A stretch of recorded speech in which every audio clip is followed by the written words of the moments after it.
Bismillahirrahmanirrahim. Assalamualaikum warahmatullahi wabarakatuh. Alhamdulillahirabbil alamin. Alhamdulillahilladzi bi ni'matihi tatimmus shalihat. Allahumma shalli ala sayyidina Muhammad wa ala ali sayyidina Muhammad. Puji dan puji syukur kehadirat Allah Subhanahu wa taala. Pemirsa, senang sekali Damai Indonesia aku kembali hadir di hadapan Anda. Dan kali ini kita berisian langsung dari Masjid Istiqomah Jalan Yanatera Raya, Komplek Bulog, Jati Cempaka, Bekasi, Jawa Barat. Nah, tema kita pada siang hari ini pemirsa persis apa yang Anda saksikan tayangan tadi, bahwa akhir-akhir ini atau baru-baru ini kita menemukan makanan yang mengandung, yang itu diharamkan oleh Islam, yaitu mengandung babi. Nah, ini penting sekali bagaimana kita memperhatikan makanan, khususnya makanan baik halal dan juga haramnya. Bersama guru-guru kita pemirsa, ada Kiai Haji Khalil Nafis dan juga Ustadz Nur Fadila atau Ustadz Tile. Langsung saja kita akan menyaksikan dan mendengarkan tausiah dari guru-guru kita bagaimana pentingnya memperhatikan makanan halal dan juga haram ini, dan juga bagaimana sih cara memilah makanan yang itu halal. Nah, kita akan saksikan dan juga mendengarkan tausiah dari guru-guru kita. Pemirsa, inilah Damai Indonesiaku yang dipersembahkan oleh Sarung Wadimor, tentu sarung kita. Selamat menyaksikan. Assalamualaikum warahmatullahi wabarakatuh.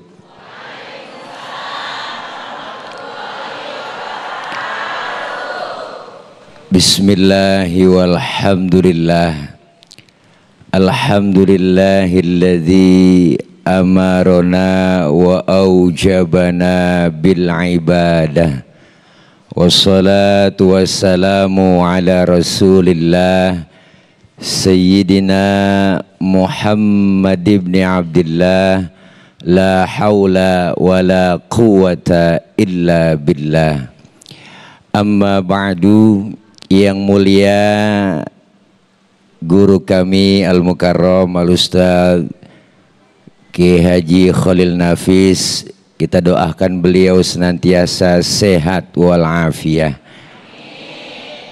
dan Allah berikan kekuatan kesabaran dalam membimbing kita, ilmu beliau manfaat buat kita semua. Segenap pengurus DKM Al-Istiqomah dan segenap jamaah yang hadir dalam Ta'lim Damai Indonesiaku TV One, yang insya Allah kumpul dan hadir kita, dan seluruh segenap pemirsa sehat walafiat dan diberikan oleh Allah keberkahan, keselamatan dunia dan akhirat. Amin ya Rabbal. Tema kita kali ini yakni makanan halal dan haram menurut pandangan Islam. Setiap hari kita disodorkan dan dihadapkan dengan hal-hal yang baik, yang jelek, yang hak, yang batil, yang halal dan yang haram. Sebagai umat Islam, kita sudah diatur bahwa makanan dan minuman yang kita konsumsi itu ada aturan-aturannya. Jelas, al-halal bayyinun wal haram bayyinun. Yang halal jelas, yang haram jelas. Maka kita pilih yang haram, ya Bu. Ya Bu. Nyaut apa? Ya Allah, mata melotot ditanya diem aja. Allah sudah bilang dalam Al-Quran jelas, ya ayyuhan nas kullu mimma fil ardi halalan thayyiban. Jadi kita diperintahkan mencari dan mengkonsumsi makanan yang halal, yang baik. Sudah halal, baik, insya Allah ini akan memberikan dampak yang positif buat kita sebagai umat Islam. Bahkan sahabat Rasulullah, beliau yang bernama Abdurrahman bin Auf pernah bertanya kepada Rasulullah. Apa yang beliau tanya? Ya Rasul, bagaimanakah cara doa-doa saya diijabah, dikabul, cepat diterima doa-doa saya? Apa jawab Rasulullah? Makanlah makanan yang halal. Bu, Jelas ini merupakan salah satu efeknya luar biasa dengan kita mengkonsumsi barang-barang yang halal, barang-barang yang haram. Artinya dengan kita mengkonsumsi barang yang halal itu efeknya luar biasa buat kita. Ini kadang-kadang nih Pak, ini kadang-kadang nih ya, nih ada. Tanpa kita sadar barang yang halal tercampur dengan barang yang haram. Benar? Contoh, ibu kalau belanja di tukang sayur keliling kalau di kampung tuh ada emak-emak tuh yang nggak beli bawang sambil nyomot, tambahin ya bang.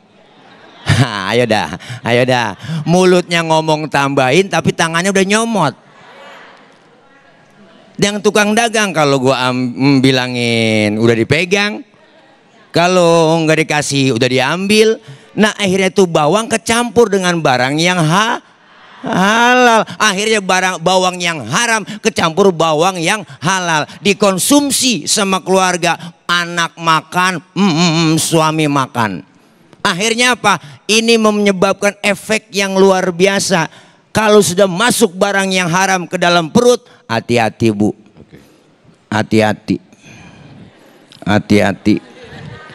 Anak makan barang yang haram, belajarnya agak bobel, diajarin susah, dididik susah, ngelawan sama orang tua, bener.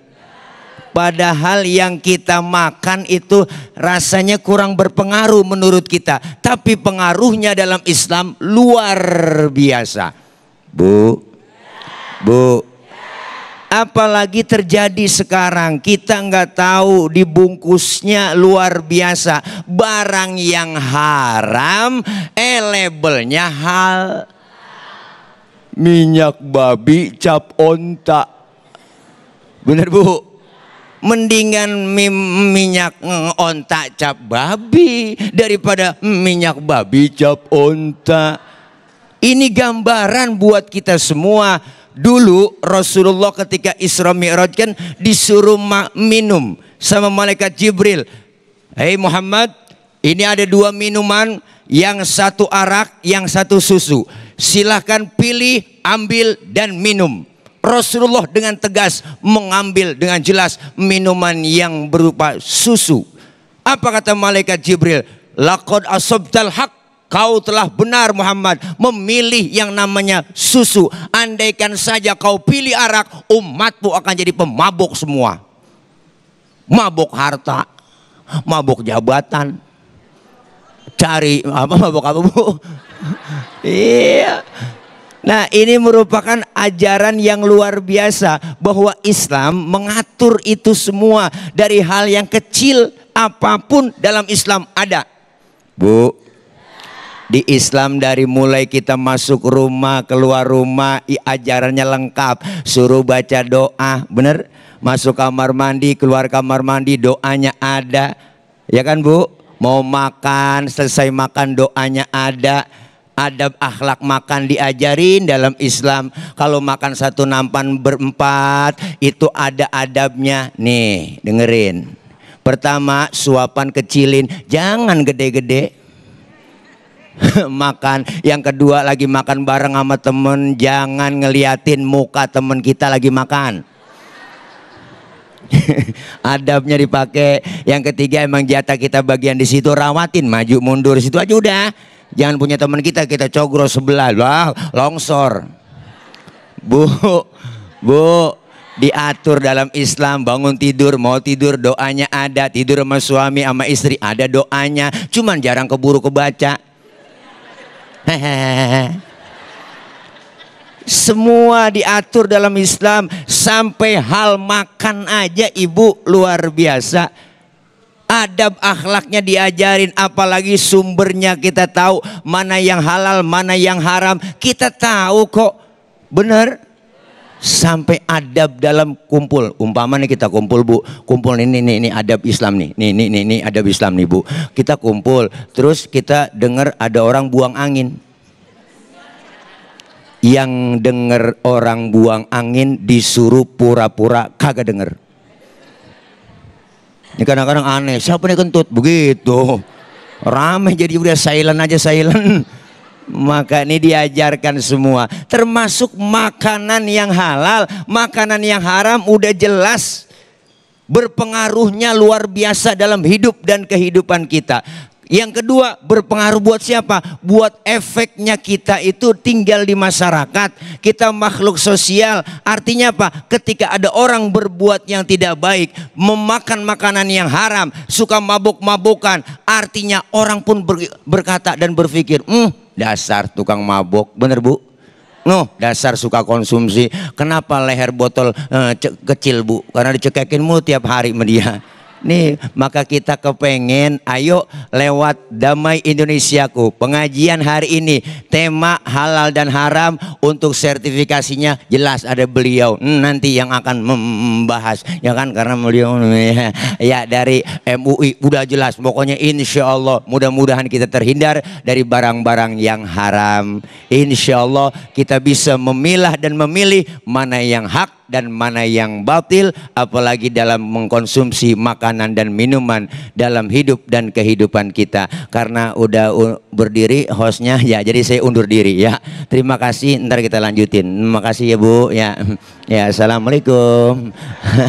Waalaikumsalam warahmatullahi wabarakatuh. Terima kasih Ustadz Tile yang telah memberikan tausiah di segmen 1 ini. Untuk itulah pemirsa, penting kiranya selaku umat muslim untuk menjaga makanan kita terhindar dari segala keharaman, khususnya kita memilih dan juga memilah bagaimana kita mengkonsumsi makanan yang halal. Itu artinya ketika kita penting dan juga memperhatikan untuk memilah dan memilih makanan halal dan juga haram, itu artinya kita menunjukkan ketaatan dan juga kepatuhan kita kepada Allah Subhanahu wa taala. Lantas seperti apakah kriteria makanan halal dan juga makanan haram? Nanti akan dijelaskan oleh guru kita Kiai Haji Khalil Nafis yang kebetulan beliau juga sebagai MUI. Nah, nanti akan kita dengarkan di segmen kedua. Untuk itu tetaplah bersama kami dalam Damai Indonesiaku yang dipersembahkan oleh Sarung Wadimor, tentu sarung kita. Assalamualaikum warahmatullahi wabarakatuh.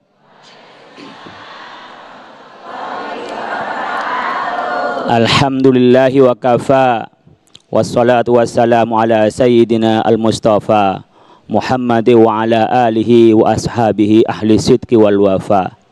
Subhanaka la ilma lana illa ma 'allamtana innaka antal alimul hakim.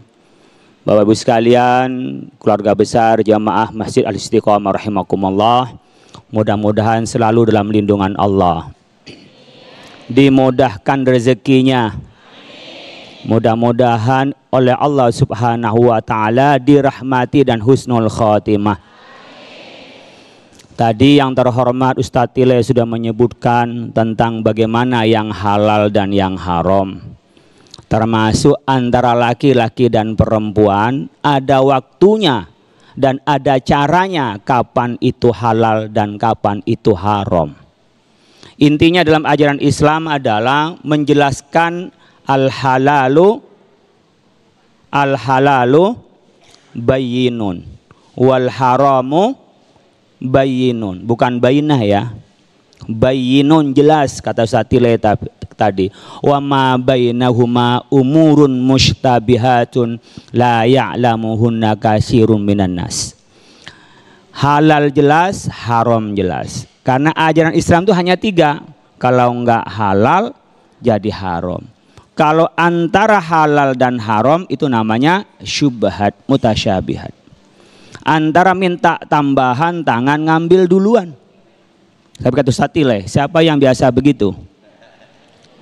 Tambah ya bang ya. Atau mungkin yang kondangan sengaja bawa tas banyak masukin tasnya. Nah yang ketawa nih yang pengalaman ini. Itu syubhat itu, mungkin orang yang punya ya memang untuk kita, tapi tidak untuk bawa pulang. Tapi ini kok tasnya penuh, lah ini kondangan atau belanja ke pasar. Itu namanya syubhat. Oleh karena itu Bapak Ibu sekalian, di Islam dijelaskan kalau kita kepengen ya, pengen kita ini baik-baik, maka tinggalkan yang syubhat itu. Maka dia sudah bebas dirinya, faqad istabra an dinihi wa irdihi. Dirinya berharga dan dari keagamaannya itu baik. Oleh karena itu Bapak Ibu sekalian, kita hati-hati jangan sampai terjerumus pada yang haram. Siapa yang menentukan halal dan haram? Adalah Allah. Maka bagi orang umum halal jelas, haram jelas. Tapi tak semua orang mengerti yang syubhat. Siapa yang ngerti yang syubhat? La ya'lamuhunna katsirun minnas. Sedikit orang yang ngerti yang syubhat. Hanya ulama.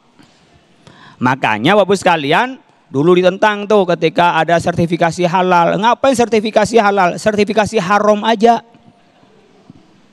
Artinya yang dijelaskan dalam Al-Quran itu adalah hurrimat alaikumul maitatu waddamu walahmul khinzir. Yang dijelaskan yang haram-haram semua. Kenapa ada sertifikasi halal? Karena yang syubhat itulah dipastikan mana yang halal. Kalau tidak sertifikat tidak jelas apakah halal atau haram. Oleh karena itu Bapak sekalian, ketika kita berislam benar-benar harus kita mengambil yang halal, jangan mengambil yang haram. Kenapa kok harus yang halal? Karena kita ingin mendapat ridha dari Allah Subhanahu. Makanya man akala haraman lam tuqbal salatuhu arba'ina yauman. Orang yang makan barang haram 40 hari sholatnya enggak diterima.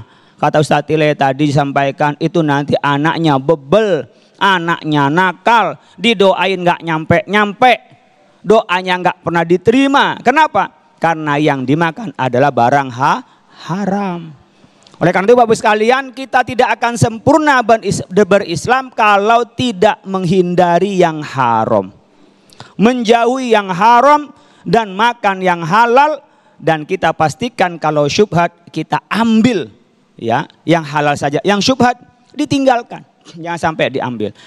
Untuk mengatasi syubhat inilah baru diadakan namanya sertifikasi halal. Ibu bapak, kalau nanti ketemu di toko-toko, kalau di pasar mungkin nggak ada label halalnya, tapi di toko-toko ada label halal. Di pasar gede baru ada, yang kecil-kecil dianggap sudah halal. Kenapa? Ya, soalnya sayuran. Tapi lihat sambil jual sayur apa jual babi? Sambil jual sayur, sambil jual anjing. Nggak boleh bercampur. Oleh karena itu kalau sudah ada sertifikat halalnya, berarti sudah ada yang menjamin halalnya. Mungkin kemarin ribut-ribut, ada sekian produk yang ternyata mengandung babi. Waduh, saya sudah makan. Orang kalau kena babi itu, Bapak sekalian, itu disebut dengan najis mughalladhah. Najis berat. Anjing sama babi najis berat. Kalau dia kita kena jilat. Kalau Imam Syafi'i mengatakan juga dengan dagingnya itu juga adalah najis mughalladhah. Kalau kena najis itu dibersihkannya sampai hilang rupa, baunya, rasanya, dan terakhir dicampur dengan debu. Dicuci 7 kali, salah satu dengan debu. Kenapa? Karena bakterinya itu bisa mati hanya dengan debu. Tetapi lebih dari itu, karena perintah dari Rasulullah SAW, kalau dijilat oleh anjing itu, makanya yang najis semuanya adalah haram. Oleh karena itu Bapak sekalian, apa kaidahnya halal dan haram, Pak? Gampang. Wa yuhillu lahumut thayyibat wa yuharrimu alaihimul khaba'is. Yang baik-baik itu dihalalkan, yang jelek-jelek adalah diharamkan. Untuk mengetahui yang jelek dan yang haram, inilah kita bertanya kepada ulama. Ketika tanya pada ulama, nanti disertifikasi halal, diaudit. Macam-macam masalah halal haram Bapak sekalian, berkenaan dengan makanan dan minuman. Kalau berdasarkan dari hewan, tidak semua hewan boleh dimakan. Anjing enggak boleh dimakan, kambing boleh enggak? Babi? Jangan makan babi. Babi enggak boleh dimakan, anjing enggak boleh dimakan. Mau diapain tetap tidak boleh. Mau disamak, mau diambil tidak boleh. Tapi kambing boleh dimakan. Apakah semua kambing bisa dimakan? Kambing Garut boleh? Domba boleh? Langsung dimakan? Dipotong dulu. Maka sekarang ada namanya kursus Juleha. Ada yang namanya Juleha di sini? Ada yang namanya Juleha? Sekarang ada Juleha ini, menakutkan Juleha ini. Juru sembelih halal. Juleha. Jadi yang nyembelihnya harus mengerti tentang syariah. Ya mariknya ini harus dipotong, jalan napasnya dipotong. Kalau tidak sah dan tidak halal kambing, ayam dan seterusnya itu. Cara motongnya harus benar. Ini dari hewan yang kita akan makan. Dari makanan dan minuman Bapak Ibu sekalian, yang lainnya termasuk adalah dari minuman. Ternyata minumannya diarak. Minuman keras tidak boleh. Atau bercampur dengan najis tuh khaba'is, enggak boleh. Nah ibu bapak apakah mungkin akan meneliti setiap makanan yang mau dimakan? Yang mau dibeli es krim, minuman, kemasan. Mungkin tidak berpikir tentang apakah halal atau haram. Maka cari yang ada label halalnya. Percaya Pak, percaya. Ternyata nanti kita kemakan Pak, ternyata haram. Ibu bapak tidak tanggung jawab di hadapan Allah. Siapa yang tanggung jawab? Yang memberi label halal. Label halal siapa yang memberi Pak? BPJPH. Badan Penjaminan Produk Halal. Siapa yang fatwakan? Menfatwakan adalah ulama yang memfatwakan. Diperiksa dulu. Kalau makanan diperiksa dari mana bahan pokoknya, mana bahan tambahannya, mana bahan campurnya, mana penyedapnya, bagaimana produksinya. Itu dilihat dulu. Kemudian dilakukan penelitian di laboratorium, kemudian difatwakan oleh ulama. Ternyata pada perjalanan waktu produsennya ini nakal. Setelah diaudit, besok-besoknya produksi disisipkan umpamanya dari bahan lain biar lebih sedap. Atau dari bahan lain karena lebih murah. Itu kita tidak tanggung jawab. Dia yang bertanggung jawab di hadapan Allah. Kalau ternyata yang mengaudit ini yang sembarangan, sampai diberi informasi kepada kiai, pada ulamanya itu sampai memfatwa menghalalkan padahal haram, maka dia yang menipu itu yang dikena Allah.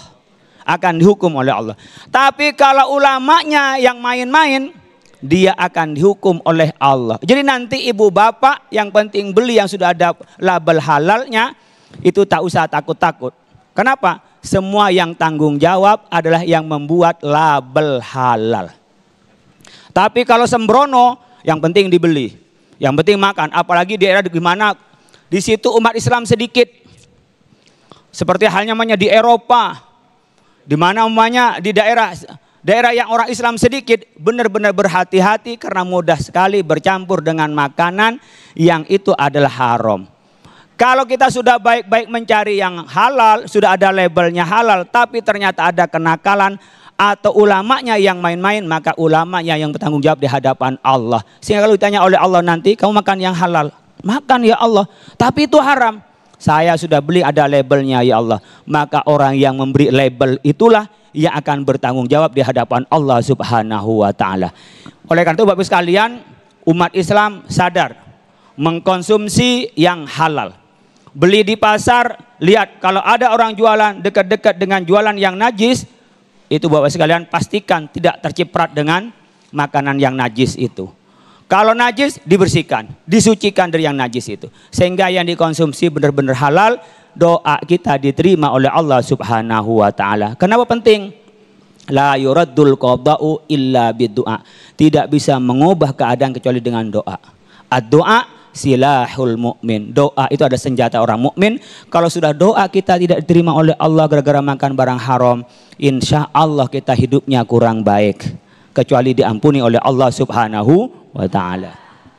Baik, terima kasih Kiai Haji Khalil Nafis yang telah melengkapi tema yang sangat menarik ini. Segala sesuatunya akan dipertanggungjawabkan oleh Allah Subhanahu wa taala. Namun yang lebih penting yang disampaikan oleh guru kita Kiai Haji Khalil Nafis tadi, bagaimana kita memilih dan juga memilah kriteria daripada makanan halal tersebut. Bagaimana prosesnya, bagaimana kita mendapatkan makanan tersebut, itu yang lebih penting sehingga akan berpengaruh panjang ketika kita salah memilih makanan. Maka yang terjadi akan berdampak pada keluarga kita. Nauzubillah summa na'udzubillah. Nah pemirsa, kita akan bahas lebih dalam lagi, namun seperti biasa di segmen atau sesaat lagi kita akan bersama Ustadz Tile yang sudah bersiap-siap bersama jamaah untuk berbagi berkah bersama Luwak White Coffee.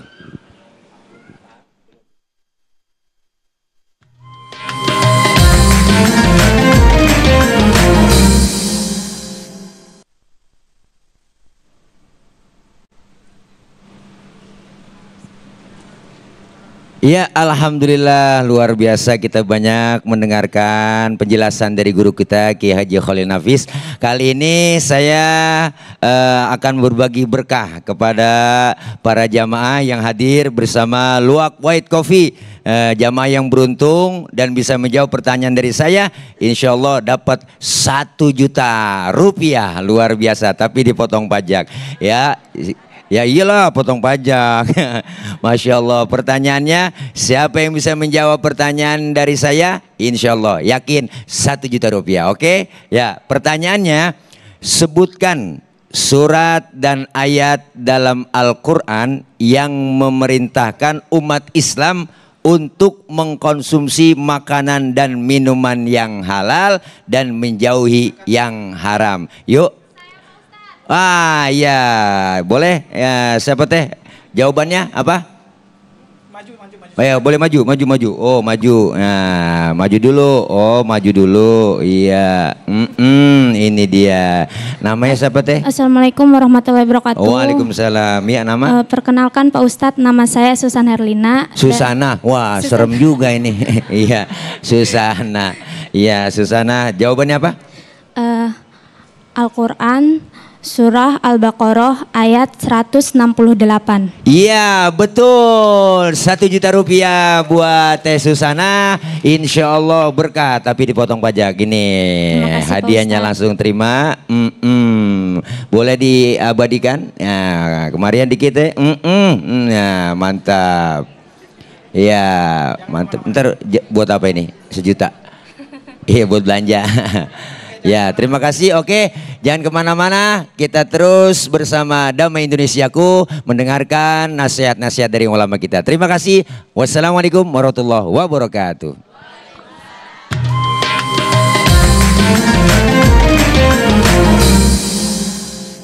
Alhamdulillahirabbil alamin. Pemirsa, kembali lagi bersama kami dalam Damai Indonesiaku dengan tema yang sangat menarik, bagaimana halal haram, makanan halal haram menurut Islam. Tadi guru-guru kita telah menjelaskan bagaimana memilah dan juga memilih, bagaimana kriteria dan juga bagaimana jenis-jenis dari makanan halal tersebut. Nah, kita akan buka sesi tanya jawab di segmen ini. Ada 3 segmen pemirsa, 3, 4 dan juga 5 segmennya.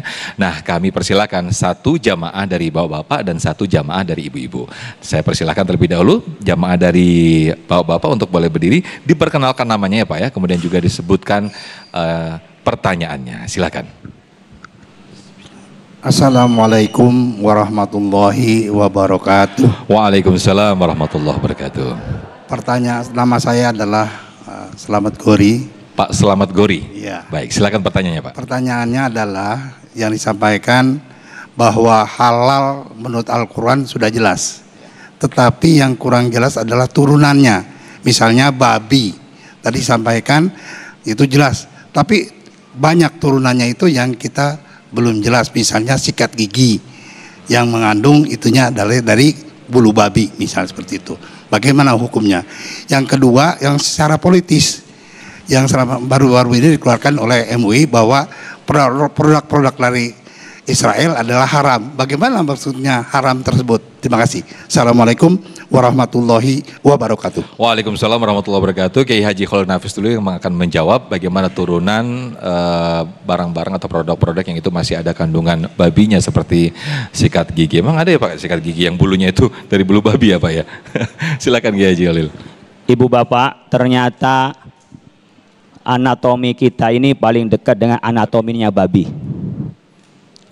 Jadi kalau dari babi, daging babi, lemak babi dijadiin gelatin, kayak tempatnya kapsul itu paling mudah diserap oleh tubuh kita. Jadi kalau dibanding dengan hewan yang lain, yang paling cepat diserap, paling masuk dalam tubuh kita itu adalah babi. Makanya kita jangan makan babi, diperintahkan oleh Allah untuk meninggal atau meninggalkan makan babi itu. Sangat dekat dengan anatomi kita. Makanya kalau sering makan babi, biasanya sering nyeruduk kayak babi. Nah jadi kita dilarang, ada hikmahnya. Tapi mungkin ada hikmah lain yang kita tidak tahu. Sudah jelas mana yang halal, mana yang haram. Yang syubhat mutasyabihat, inilah yang butuh penjelasan ulama. Nah disebut dengan syubhat, turunannya ini. Dulu Bapak-Ibu sekalian, kita nggak butuh sertifikasi halal. Kenapa? Paling produknya apa? Buah mangga, buah jambu, air kelapa. Lah sekarang air kelapa aja bisa dicampur loh. Bisa dicampur dengan pewarna, dicampur dengan pengawet, dicampur macam-macam. Apakah campurannya ini halal atau tidak? Mengandung najis atau tidak? Mengandung babi atau tidak? Mengandung arak atau tidak? Ini yang diteliti oleh kita karena sekian banyak varian-varian dari produksi itu. Makanya kita ada namanya sistem audit, sistem pemeriksaan. Kalau yang produknya dari Cina, teman-teman berangkat ke Cina. Baru dapat sertifikat dari Indonesia, sertifikat halal itu. Kalau ada dari mana? Dari Amerika, berangkat ke sana. Dari Taiwan, berangkat ke sana. Ngelihat produknya, produksinya, bagaimana perusahaannya, bagaimana cara membuatnya, pengolahannya seperti apa.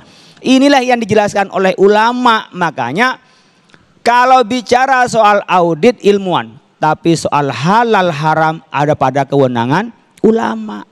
Yang ngerti. Mungkin nanti Bapak sekalian, yang diharamkan itu kan yang memabukkan. Apakah setiap alkohol itu diharamkan? Dalam kadar berapa alkohol itu memabukkan dan dalam kadar berapa alkohol itu bisa ditolerir? Bisa. Jadi bukan alkoholnya yang mengharamkan, tetapi karena alkohol biasanya memabukkan, maka dikiaskan dengan khamr. Karena yang dalam Al-Quran adalah khamr. Khamr dilihat apa ilatnya khamr diharamkan karena memabukkan, maka alkohol yang memabukkan disamakan dengan khamr.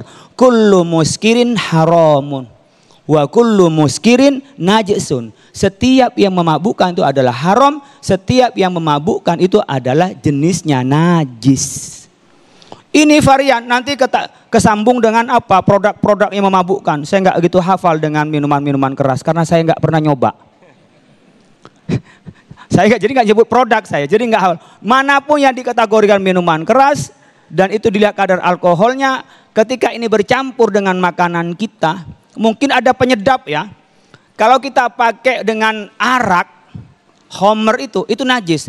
Tapi ketika pakai cuka itu halal. Cuka itu sudah proses dari khamr. Ketika dimakan, seng biasanya. Ada nuansa sendiri kayak semacam pedes gitu loh, kayak semacam panas gitu tapi enak.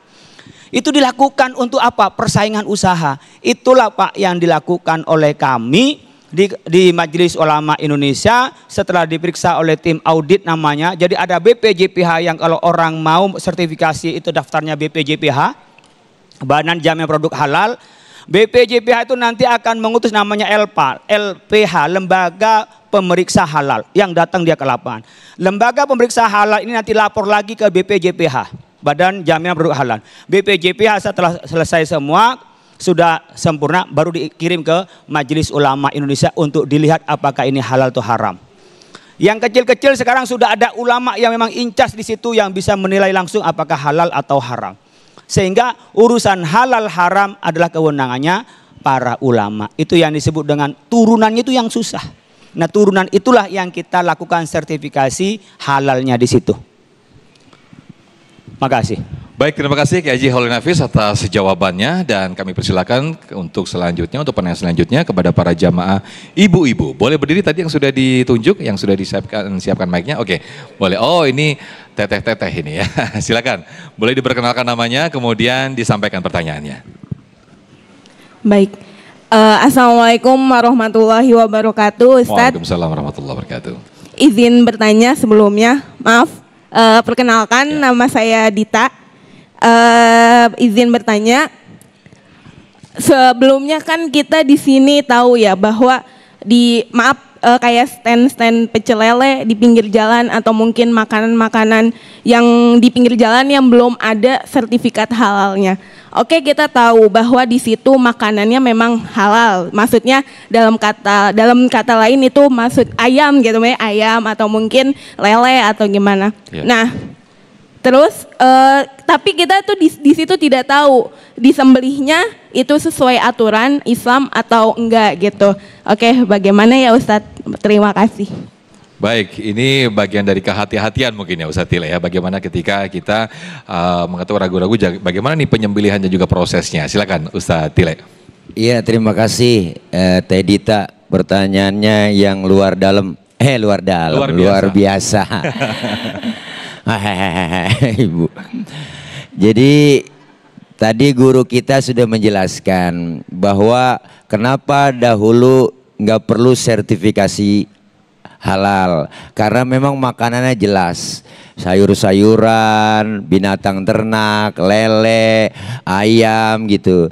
Nah sekarang ada pertanyaan Teh Dita nih, ini pertanyaan bagaimana kalau kita nggak tahu itu disembelihnya ayam dengan cara Islami atau dengan cara pakai mesin gitu kan, yang langsung nggak disembelih, langsung masukin di mesin langsung digodok ya Bu. Kadang-kadang nggak dipotong lagi, dan kadang-kadang sudah ada kambing yang mati langsung disate, nggak dipotong lagi.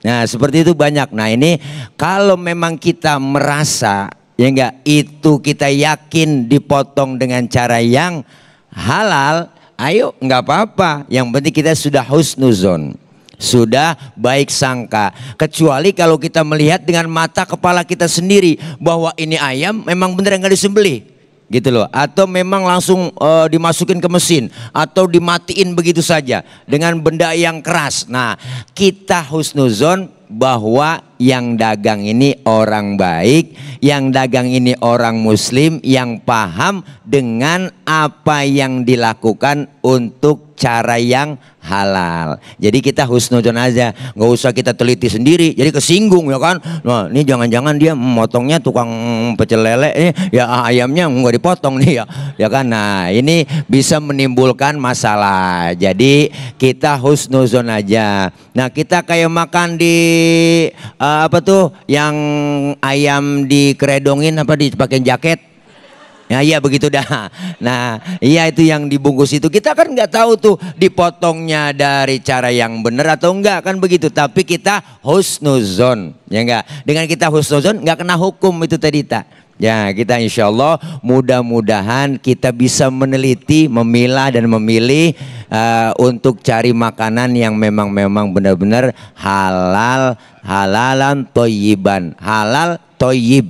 Jadi udah halal bagus cakep, jadi jangan halal jelek jadi kurang enak. Nah ya kan insya Allah mudah-mudahan manfaat Teh Dita ya.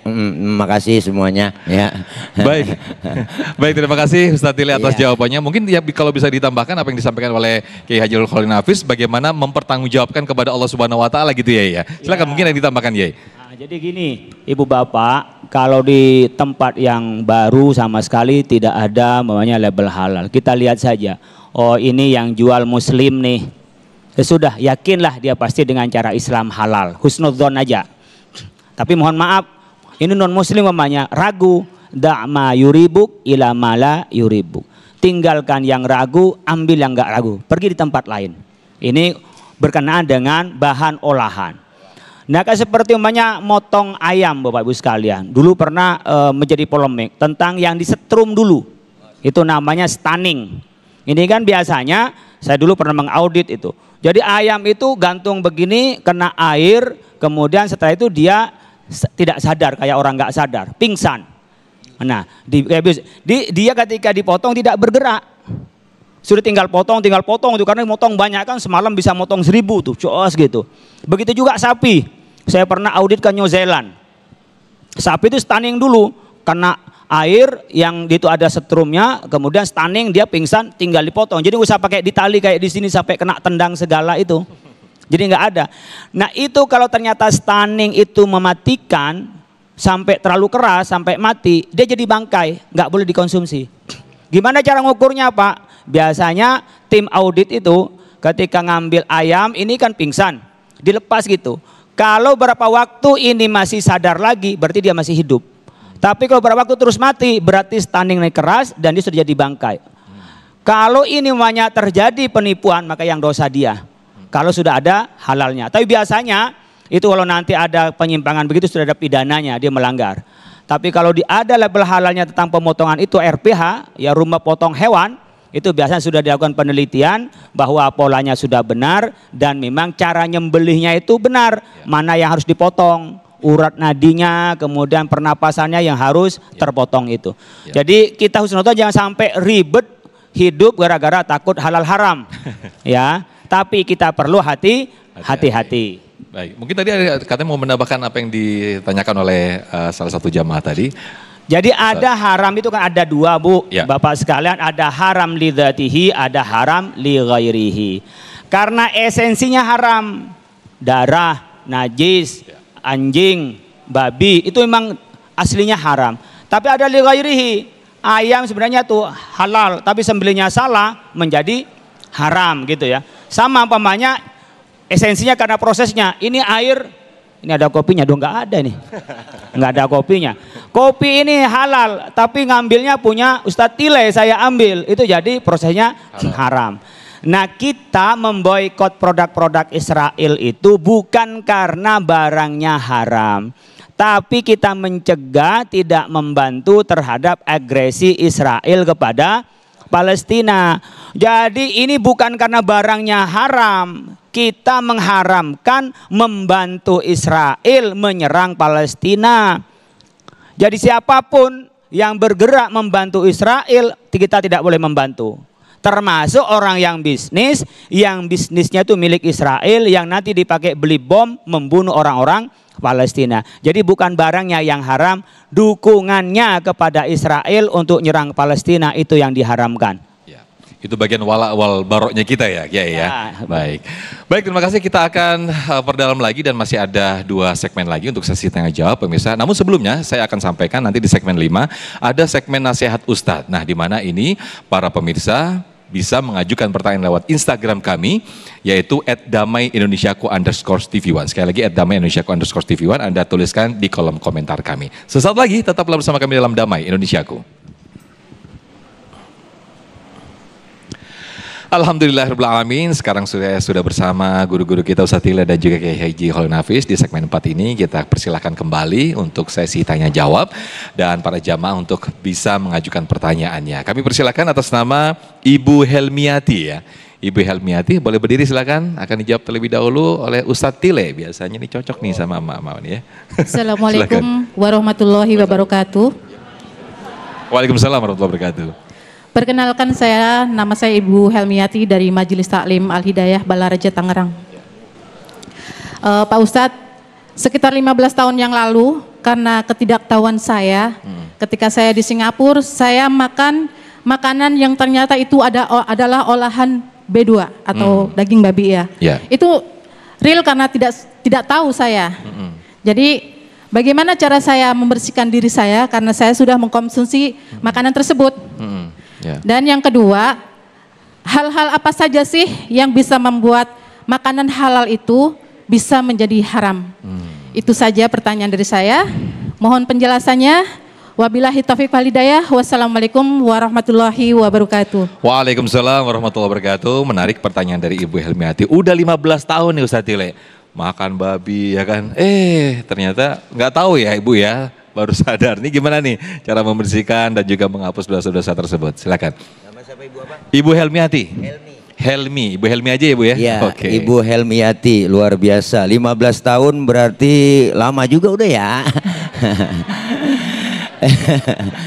Jadi 15 tahun Ibu Helmiati ini karena ketidaktahuan beliau makan barang yang haram berupa daging babi. Bagaimana caranya supaya saya bisa bersih kembali ya Allah? Intinya Ibu, pertama sesuatu yang nggak ada hukumnya itu lupa, dan yang kedua nggak tahu.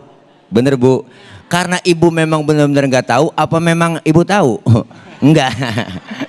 Bener-bener ya nggak tahu ya, bener-bener nggak tahu. Tapi kalau emang bener-bener nggak tahu, kita bebas dari hukum. Dan caranya bagaimana? Minta ampun, bertobat kepada Allah dan tidak mengulangi lagi. Dan kemudian harus benar-benar teliti dalam memilih dan memilah makanan-makanan yang halal, yang haram. Bu,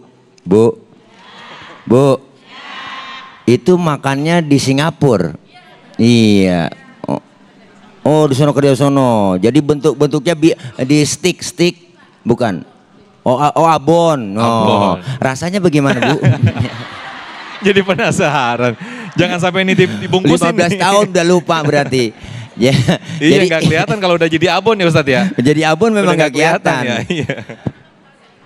Betul ya, bahasa Inggris Ibu ya, susah. Bisanya bahasa Balaraja. Masya Allah, intinya Ibu bertobat, jadi insya Allah nggak kena hukum. Dan insya Allah yang Ibu makan ke depannya bisa kembali lagi memilah dan memilih. Kita perlu itu, kenapa? Karena kita pengen meyakinkan bahwa ini halal atau haram. Yang kedua, pertanyaan Ibu Helmiati, yaitu bagaimana makanan yang halal tetapi bisa jadi haram. Begitu tadi kan ya Bu ya? Iya. Nah ini ada halal secara hukum, ada haram secara hukum, ada haram secara jenisnya, bentuknya. Jadi ketika kita makanan yang halal, umpama ayam. Tadi udah guru kita ngomong, guru Kiai Khalil Nafis. Ayam itu jenis makanan binatang ternak yang halal. Tetapi kalau caranya kita pakai cara yang haram, itu jadi halal. Jadi haram. Terbalik dah tuh. Ya Bu. Barang yang halal tetapi caranya haram. Ini yang nggak boleh, tetap hukumnya haram. Jadi dari yang halal, caranya halal, insya Allah jadi halal. Halalnya halalan thayyiban, yang bagus, kecuali yang jelek. Halal tapi kurang enak. Apa? Ayam bentek. Ya Bu, ya Bu, ayam udah bentak masih dimakan aja, ayam basi ya kan. Nah ini halal tapi enggak thayyib. Mudah-mudahan dengan caranya. Kadang-kadang kita terjebak dengan cara, Bu. Kadang-kadang kita terjebak dengan cara. Ini nih enak nih makanan, tapi caranya nyolong. Bagaimana ya kalau gua korupsi tapi caranya buat bagiin orang-orang miskin. Nah ini salah ya, enggak. Sedekah pakai boleh nyolong ya Bu. Nah mudah-mudahan insya Allah kita bisa memilah dan memilihnya kembali. Mudah-mudahan Ibu tenang aja, 15 tahun aman udah ya. Yang penting taubatan nasuha, tidak mau ngulangi lagi, insya Allah aman udah ya. Itu aja barangkali aman udah. Udah jadi abon soalnya. Udah jadi abon. Udah jadi abon. Iya lu 15 tahun Bu, udah jadi ampas udah. Tapi ada yang lucu juga, yang ini juga tidak patut kita contoh ya, ketika babi itu akan menjadi halal asalkan babinya udah disunat. Nah ini yang aduh ada-ada aja nih. Baik, kami persilakan kembali atas nama Ibu Umni ya. Ibu Umni, Umni, Teh Umni, silakan Umni, boleh berdiri, nanti akan dijawab oleh Kiai Haji Khalil Nafis, silakan. Bismillahirrahmanirrahim. Assalamualaikum warahmatullahi wabarakatuh. Waalaikumsalam warahmatullahi wabarakatuh. Ustadz, perkenalkan nama saya Umniah, menindaklanjuti pertanyaan Ibu Helmi. Saya jadi penasaran Ustadz, gimana kalau misalnya kita lagi traveling ke luar negeri, di mana negaranya minoritas Muslim, itu gimana sih tips and triknya untuk mendapatkan makanan halal? Misalnya kalau misalnya kita lagi mau kulineran street food nih, misalnya di Korea atau di mana, kita bingung ini halal apa enggak, sedangkan kalau misalnya penjualnya ditanya dia juga nggak ngerti tentang halal atau haram. Sekian Ustadz pertanyaannya, terima kasih. Wassalamualaikum warahmatullahi wabarakatuh. Waalaikumsalam warahmatullahi wabarakatuh. Bawa kecap apa nasi aja udah aman udah. Silakan Kiai Khalil, gimana? Ini cerita saya tahun 2009. Ya udah keluar negeri, udah keliling dunia ya. Saya itu dulu pernah ikut kursus di Leeds University di Inggris. Bicara kursus tentang manajemen. Rombongan itu ada sekitar 6 orang. Nyampe di Hong Kong itu beda. Yang satu lewat Prancis di Paris, baru ke Leeds University. Yang satu dari Hong Kong langsung ke Heathrow, ibu kota di Inggris itu. Ternyata di sana kan dihidangin itu roti di atas pesawat. Nah roti itu ada tulisannya. Tulisannya namanya bacon, bacon, ya kan, tulisannya kan bacon. Lah, ini orang kan nggak teliti, ini bacon itu apa? Pas dimakan sama dia, nyampe turun dari pesawat, masya Allah, rotinya enak banget katanya. Karena apa? Dia kebiasaan naik di pesawat, makanan dianggap seperti di Indonesia, dianggap sudah halal semua. Ternyata isinya adalah bacon. Apa yang bisa kita lakukan? Kalau saya dipegang, ya dipegang aja begini. oh ini isinya begini kan plastiknya nggak najis. Nah jadi nggak dimakan. Ini loh roti yang kita dapat, ternyata isinya adalah bacon. Oleh karena itu kalau mau belanja di mana-mana dikasih makanan, coba dilihat komposisinya. Kan sekarang sudah ada komposisinya tuh, 1, 2, 3. Bahkan saya ketika naik salah satu pesawat punya Inggris itu mesen, minta Muslim food ya, makanan-makanan Muslim. Tapi dianggapnya adalah nasi kebuli. Padahal masuk kita Muslim itu adalah halal. Tapi sekarang sudah ada namanya halal food. Kalau dulu masih belum terkenal namanya Muslim food, sehingga dikasih nasi Arab. Nah, Bapak sekalian, kalau kita pergi, saya pergi juga pernah dari Perancis itu, ketika mau kita ke Belanda kan naik pesawat tuh. Itu sebelum kita masuk ke kereta, naik kereta misalnya kereta tuh lewat Belgia, itu biasanya di satu tempat itu sudah ada makanan halal. Jadi sekarang di luar negeri nggak sulit. Kalau coba kita ke Shanghai atau ke Cina, ketika masuk di bandara, kalau nggak salah di pojok sana lantai 2 itu ada makanan halal. Dan makanan halal di luar negeri itu lebih mahal daripada makanan lainnya. Termasuk di Rusia, makanan halal lebih mahal. Kenapa? Karena halal itu baru standarnya, dasarnya, tapi lebih dari situ adalah toyib, seger. Jadi Bapak sekalian, saya melaksanakan yang halal, itu baru pembuka dari tuntunan agama kita, minimal halal. Syukur-syukur toyib. Apa toyib itu?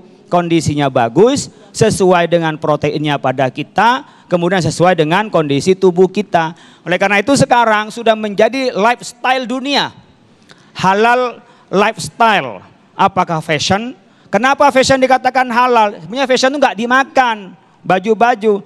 Tapi saya pernah beli, teman saya beli juga di ketika main di Korea beli jaket.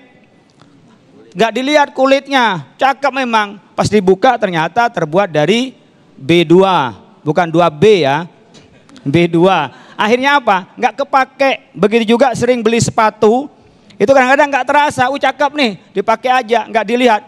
Ketika dibuka di sini ternyata sepatunya dari B2 juga. Akhirnya nggak dipakai, dia dikasih teman kita yang non muslim kan boleh make, jangan dibuang. Kalau punya teman non muslim kasihin pada mereka, tapi kita muslim tidak memakainya. Kenapa? Najis.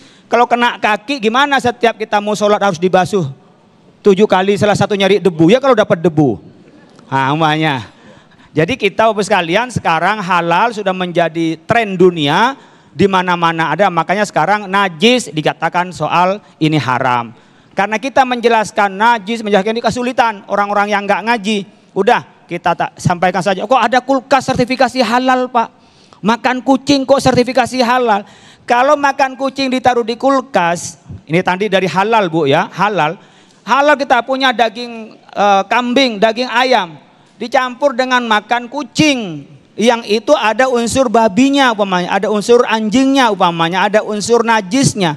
Kecampur sama makanan kita. Nggak sempat dicuci jadi najis, nggak boleh dimakan. Ayam kena najis ya tidak bisa dimakan, maka dibasuh dulu.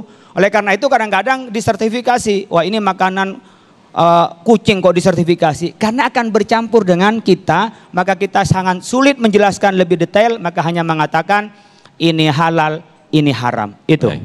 Baik, Masya Allah Kiai Haji Khalil Nafis, makin lengkap wawasan kita dan juga pengetahuan kita. Artinya tadi yang menjadi caption menarik bahwa ternyata memang Islam atau Muslim itu sesuatu yang mewah, yang mahal. Maka tadi yang disampaikan bahwa makanan halal itu ternyata lebih mahal, artinya merupakan kebanggaan bagi kita semua bahwa makanan yang halal itu justru makanan yang mahal dan juga mewah. Nah, kembali lagi tentang memilah dan juga memilih, bukan hanya memilih makanan, namun juga memilih tempat traveling. Kira-kira tempat traveling atau tempat yang kita tuju itu kira-kira aman nggak dengan lifestyle atau Muslim halal food tadi ya. Nah pemirsa, di segmen berikut masuk segmen 5, segmen nasihat Ustadz, di mana kami akan bacakan pertanyaan lewat Instagram @damai_Indonesiaku_TV1, nanti akan dijawab oleh guru-guru kami. Tetaplah bersama kami dalam Damai Indonesiaku. Alhamdulillahirrahmanirrahim, pemirsa masih bersama kami dalam Damai Indonesiaku dan kita masuk dalam segmen nasihat Ustadz. Ini sudah banyak sekali yang sudah masuk pertanyaan lewat Instagram kami @damai_Indonesiaku_TV1, namun kita akan seleksi, ada beberapa pertanyaan yang kita akan bacakan. Nah, akan saya bacakan terlebih dahulu atas nama Rahma Muhadi yang akan dijawab oleh Kiai Haji Khalil Nafis dulu deh kalau gitu ya. Assalamualaikum, izin bertanya Ustadz, kebetulan saya ART bos saya non muslim, jadi beliau bekerja sebagai ART, majikan beliau adalah non muslim. Apa hukumnya memegang olahan B2 karena saya yang memasak? B2 yang dimasak apa masih najis nih? Gimana Yai? Ya, najis itu Bapak Ibu sekalian dapat menghalangi sahnya sholat. Orang muslim sehari minimal 5 kali sholat.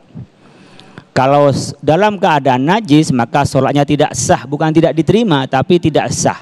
Tidak sah itu karena tidak cukup syarat dan rukunnya.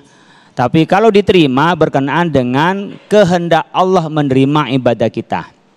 Makanya kita menghindari najis yang sifatnya berat seperti anjing dan babi itu karena kita harus membasuh yang cukup keras. Nah, maka dengan cara apa? Ya berarti setiap mau sholat dia mencuci sebersih-bersihnya, tapi terakhir harus dicampur dengan debu. Ya, makanya kan kemarin tuh ada permintaan dari negara luar, saya nggak sebut, untuk pengiriman debu dari Indonesia dan Malaysia. Karena kita punya banyak debu. Di sana nggak punya debu. Mungkin di sana kerikil terus. Nah, mintanya jadi nanti ada pengiriman debu karena memang ya ini ibadah namanya tauqifi. Idza laqal qalbu fi inahadikum falyasil sab'an ihdahuma biturab. Kalau ada dari anjing menjilat, bahkan disamakan bukan hanya jilatannya tapi juga bulunya, juga menyentuh dagingnya, itu juga najis, maka dibasuh sampai bersih kemudian disiram 7 kali, salah satunya dicampur dengan debu. Itu karena ada perintah dari Nabi. Ternyata hasil penelitian kalau nggak salah di Jerman, anjing yang menjilat itu ada bakterinya dan bakteri mati itu hanya bisa dibasmi dengan debu. Nah yang neliti langsung masuk Islam. Tapi kalau kita umat Islam Bapak Ibu sekalian mau ada buktinya nggak ada buktinya karena halal haram dari Allah, yang Allah halalkan kita makan. Apa itu halal? Ma'at laqas syar'u fi'lahu. Sesuatu yang diperbolehkan oleh syarak untuk dikerjakan. Kalau haram apa? Ma yu'aqabu ala fi'lihi wa yusabu ala tarkihi li ta'atillah. Sesuatu yang kalau dikerjakan itu oleh Allah diancam dengan siksaan kalau nggak diampuni, tapi kalau meninggalkan haram. Ini kita nggak makan B2, kita nggak makan anjing hanya karena Allah, maka kita dapat pahala. Nggak ngapa-ngapain itu dapat pahala. Ini butuhnya kita ngaji. Gimana caranya diem, tidur saja dapat pahala. Kalau orang ngaji tahu, oh saya tidur nanti biar bisa sholat malam. Biar besok tambah sehat kalau saya bekerja. Kerja apa? Untuk keluarga. Demikian juga saya nggak makan babi apa? Dilarang oleh Allah. Nggak ngapa-ngapain itu karena taat pada Allah kita dapat pahala. Ini pentingnya kita ngaji biar yang kita lakukan semua bernilai pahala. Baik, Masya Allah. Terima kasih Kiai Haji Khalil Nafis. Berikutnya akan kami bacakan atas nama Elara. Elara bertanya, Assalamualaikum Ustadz, izin bertanya jika kita pernah mengambil hak orang tanpa orang itu ketahui seperti meminta makanan, teman langsung memakannya lalu izin. Jadi makan dulu baru izin. Ini gimana nih? Hukumnya haram atau halal nih? Silakan Ustadz Tile. Jadi kayak orang beli sayur tadi ya? Iya betul. Tambahinnya bang, tapi udah ngambil. Iya, dari siapa? Elara. Elara, Ya. Masya Allah. Ini kadang emang kita dalam pergaulan seperti itu. Ini jadi kebiasaan dalam kita bergaul. Udah makan tanpa sepengetahuan temen yang punya makanan, kita makan, terus abis makan, maafin ya, gue izinnya tadi makanan gue comot. Nah ini, ini berarti menandakan dia jujur, tetapi tergantung dengan siapa, dengan orang yang punya makanan. Kalau dia ridho, dia ikhlas, nggak apa-apa. Gue ikhlas, gue ridho, insya Allah halal. Tapi kalau enggak diikhlasin atau dia wah songong buat tuh emang jatah gua, kalau itu mau marah-marah dah. Nah ini akan menimbulkan masalah. Jadi ini bisa menjadikan itu barang yang dimakan jadi barang haram. Nah karena kita perlu antarodin bainahuma, sama-sama ridho, sama-sama ikhlas. Sama kita seperti makan di warung begitu kan, makan dulu. Kadang saya pernah makan kayak ya di warung, terus habis makan saya pergi. Nggak bayar? Iya lupa. Nah lupa, ya Allah iya diingetin, akhirnya baru bayar. Nah kalau memang sama-sama ridho insya Allah. Tapi kalau nggak ridho yang dimakan makanannya sama dia, sama temennya, itu bisa jadi haram gitu. Insya Allah jangan sampai kita kalau mau makan, mau minta ngomong aja minta, bagi gue ya jatahnya biar ikhlas nih gitu kan. Kadang-kadang udah minta, minjem ya minta. Dia juga kadang-kadang tuh. Iya, minta ya minta ya. Insya Allah jangan sampai kita kayak begitu dah. Ya, ngerinya takut nggak ikhlas. Ya, gitu jadinya nggak halal ya, jadinya. Kepaksa, akhirnya kepaksa. Baik, terima kasih Ustadz Tile atas jawabannya. Berikutnya saya akan bacakan atas nama 388 Tiara. Assalamualaikum Ustadz. Saya mau bertanya, bagaimana jika kita menolak makanan yang jelas haram, namun jika kita tidak menerimanya, akhirnya jadi nggak enak nih dengan teman kita. Nah ini gimana nih Kiai Haji Khairul Nafis? Ya, Ibu Bapak, kita ini bergaul dengan siapa saja silahkan. Berbisnis dengan siapa saja boleh. Nabi pernah menggadaikan baju perangnya dengan orang Yahudi. Tetapi dimanapun kita tetap harus punya prinsip. Lakum dinukum waliyadin. Hanya tinggal cara menyampaikan saja. Saya tidak makan babi. Saya tidak makan darah. Saya tidak makan anjing. Saya mau makan yang ini. Kan sama dengan kesukaan. Saya kemarin main ke Babat. Ada sate enak banget. Mau Bu? Mau? Enggak, udah enggak ada mau juga. Iya. Teman saya ini malah enggak makan sate. Nyari makanan yang makanan lain kesukaannya dia. Kenapa? Dia enggak makan sate. Dia juga enggak apa-apa. Dia enggak makan sate, saya enggak enak enggak kalau makan sate. Ustaz, gini-gini saya cari yang lain aja. Dia enggak ikut makan sate, padahal menurut saya sate enak banget. Ini soal selera saja kita bisa mengerti.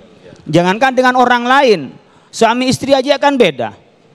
Ada yang senang daging, ada yang senang ikan.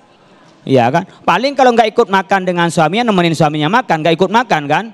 Tapi ketika makanan yang kesukaannya, suaminya nggak kebagian, dimakan ibu duluan. Nah, sama dengan kita dengan orang yang lain, jangan membatasi kita bergaul dengan siapapun. Mau muslim, non muslim, tidak ada larangan dalam Islam. Tapi tetap harus punya prinsip. Monggo silahkan kalau mau makan itu. Saya makan di sini nanti ketemu lagi. Nggak apa-apa, sama dengan selera. Kan tidak harus mengorbankan selera makan karena orang lain. Asalkan kita ngomongnya baik-baik dan kita mengerti Indonesia ini plural. Dari agama-agama, Kristen, Katolik, Hindu, Konghucu, dan Buddha, bahkan ada kepercayaan. Maka muslim pun juga harus tegar menyampaikan saya tidak makan ini, jangan sampai kebawa-bawa oleh temannya. Karena nggak enak, nanti diajak nakal nggak enak, diajak meras nggak enak, diajak judi nggak enak. Ini jadi bunglon namanya. Ya, generasi kita harus diajari. Tapi kamu nak, meskipun tidak sama dengan temennya, tidak boleh kita frontal, tidak boleh nyakitin sehingga pergaulan tetap enak. Tapi yang namanya pilihan kembali kepada masing-masing kita, apalagi berkenaan dengan keyakinan agama.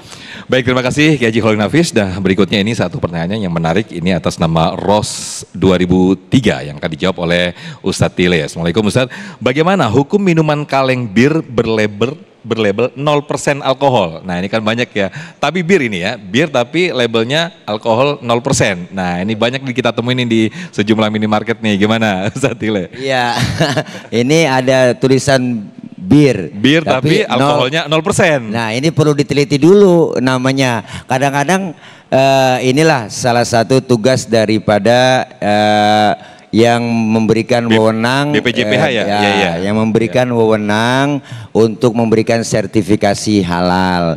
Jadi ada bentuknya macam-macam namanya, tapi komposisinya 0.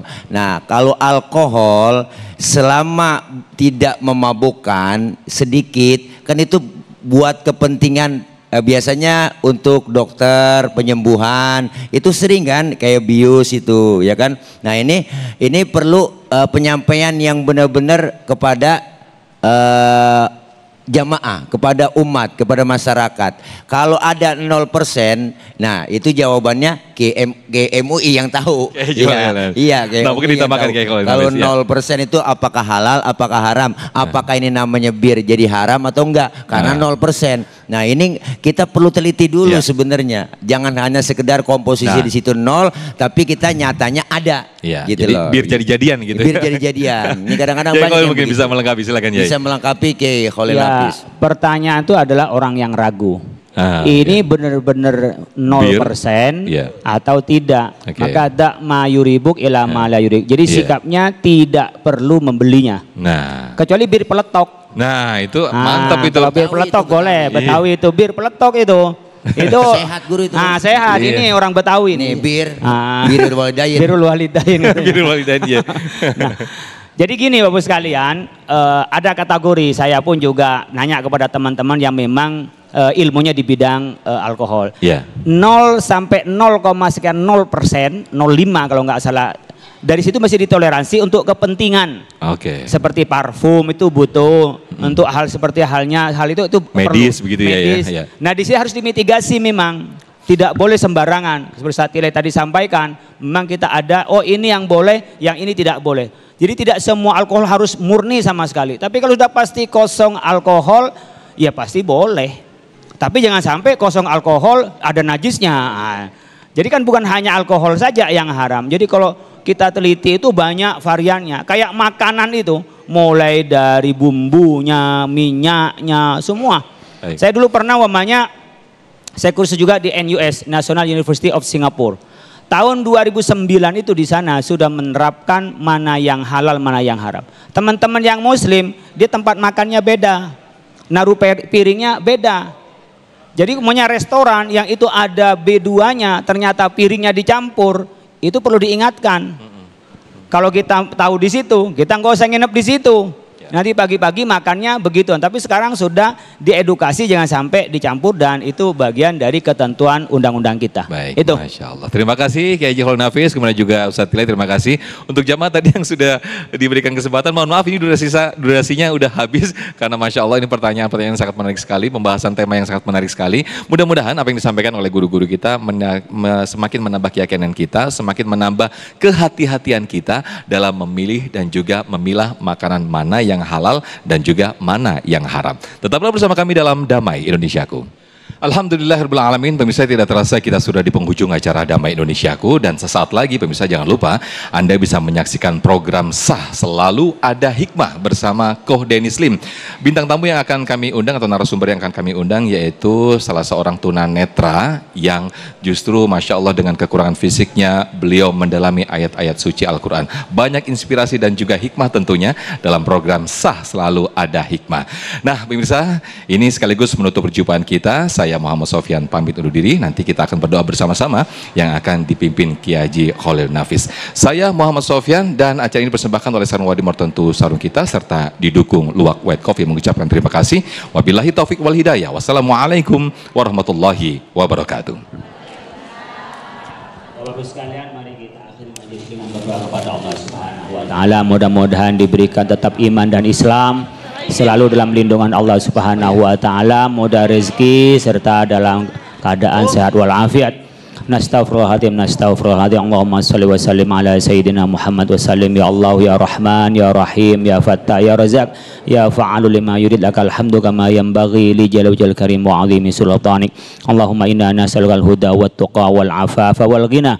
Allahumma inna nas'aluka ridhaka wal janna wa na'udzubika min sakhatika wan nar. Allahumma innaka 'afuwun karim tuhibbul afwa fa'na ya karim. Allahumma anfa'na bima 'allamtana. Allahumma anfa'na bima 'allamtana. Allahumma 'allimna bima yanfa'una. Allahumma faqqihna wa faqqih ahlana wa qarabatin lana fi dinina. Allahumma inna nas'aluka fahman nabiyyin wa hifdzal mursalin wa ilhamal malaikatil muqarrabin bi rahmatika ya arhamar rahimin. Rabbana atina fid dunya hasanah wa fil akhirati hasanah wa qina adzabannar. Subhana rabbika rabbil izzati amma yasifun wa salamun alal mursalin walhamdulillahi rabbil alamin. Qabul.